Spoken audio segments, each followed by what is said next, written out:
La santé, c'est le capital. Tout le reste est futilité. Bienvenue tout le monde. J'espère que nos vidéos vous aideront à prendre soin de votre santé pour éviter de tomber malade. Car rappelez-vous qu'il vaut mieux prévenir que guérir. Alors, en cas de maladie, à qui faut-il s'adresser le mieux? À la médecine conventionnelle moderne ou à la médecine traditionnelle, alternative, naturelle ou autre? Il faut rappeler d'abord que dans le cadre de la médecine conventionnelle, la formation d'un médecin est longue et exigeante. Elle commence par l'obtention d'un baccalauréat en sciences, suivi d'une admission à une faculté ou une école de médecine accréditée. Les programmes de médecine durent généralement de 4 à 6 ans et comprennent les premières années des matières qui traitent différents domaines. Biologie, physiologie, anatomie, biochimie, biophysique, pharmacologie et autres. Puis, après, il y a des matières de spécialité purement médicales, en parallèle avec des séances de formation pratique en laboratoire, ainsi que des rotations cliniques dans différentes spécialités, telles que la pédiatrie, la chirurgie, la médecine interne, etc. La réussite dans les examens théoriques et les examens de fin de stage se concrétise après des années par l'obtention du diplôme de médecine. Certains médecins poursuivent ensuite leur formation en choisissant une spécialité médicale particulière qui peut durer de 3 à 7 ans selon le domaine de spécialisation choisi. Et enfin, pour l'exercice de la médecine, tout médecin généraliste ou spécialiste doit être inscrit au Conseil d'ordre des médecins, un organisme qui veille au respect de la bonne pratique déontologique et intervient en cas de dérive d'un de ses membres.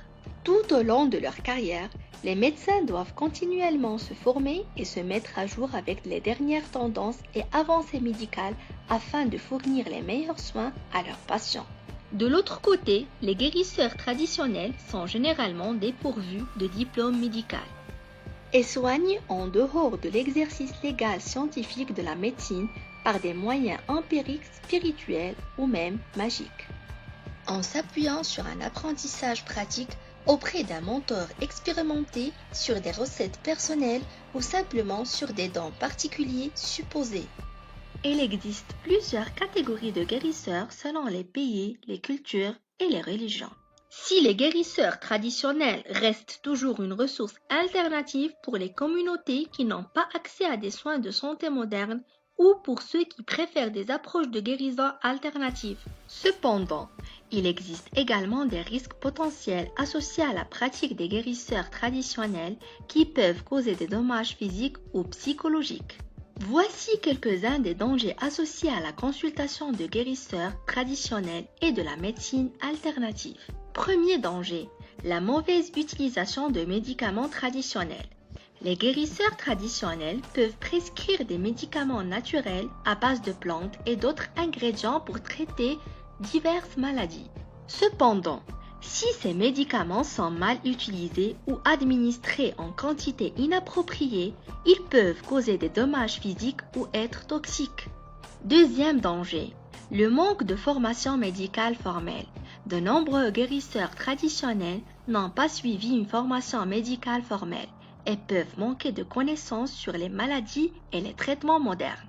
Cela peut entraîner des erreurs de diagnostic et de traitement qui peuvent être dangereuses pour la santé des patients. Troisième danger, les pratiques dangereuses.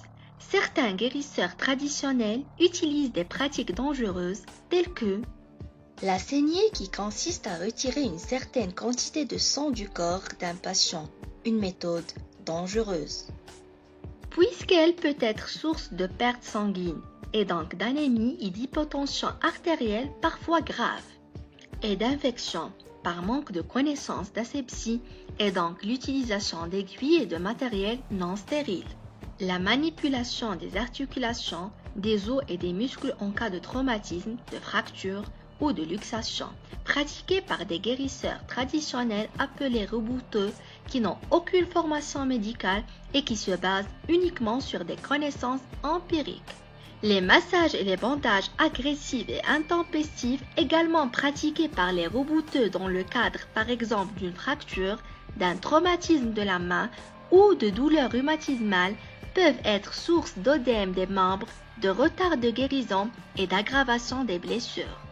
Quatrième danger, les risques mentaux et psychologiques. Les guérisseurs traditionnels peuvent utiliser des méthodes telles que la possession spirituelle, l'exorcisme ou la sorcellerie pour traiter les maladies en général et les maladies mentales en particulier. C'est le cas des chamans qui utilisent une variété de méthodes pour communiquer avec les esprits, notamment la méditation, la danse, la musique et l'utilisation de plantes dites sacrées qui se révèlent parfois être des drogues. Cinquième danger, le refus des traitements médicaux modernes. Certaines personnes peuvent préférer consulter un guérisseur traditionnel ou de la médecine alternative plutôt que de chercher des soins de santé modernes. Cela peut retarder le diagnostic et le traitement des maladies graves, ce qui peut entraîner des complications et des décès évitables. C'est le cas par exemple de Steve Jobs, le fondateur d'Apple, qui a suivi des traitements de la médecine alternative au début de son cancer du pancréas, ce qui a aggravé et accéléré sa maladie vers une fin fatale. En conclusion, les limites entre les pratiques des guérisseurs traditionnels et de la médecine alternative et les pratiques de charlatanisme et d'escroquerie restent étroites et floues. Alors, soyez prudents et ne mettez jamais votre santé entre les mains de n'importe qui. Cela peut vous coûter cher ou même être fatal. Et encore une fois, rappelez-vous que la santé c'est le capital et tout le reste est futilité. Voilà, c'est la fin de cette vidéo. Merci de s'abonner et de partager. Et à la prochaine vidéo.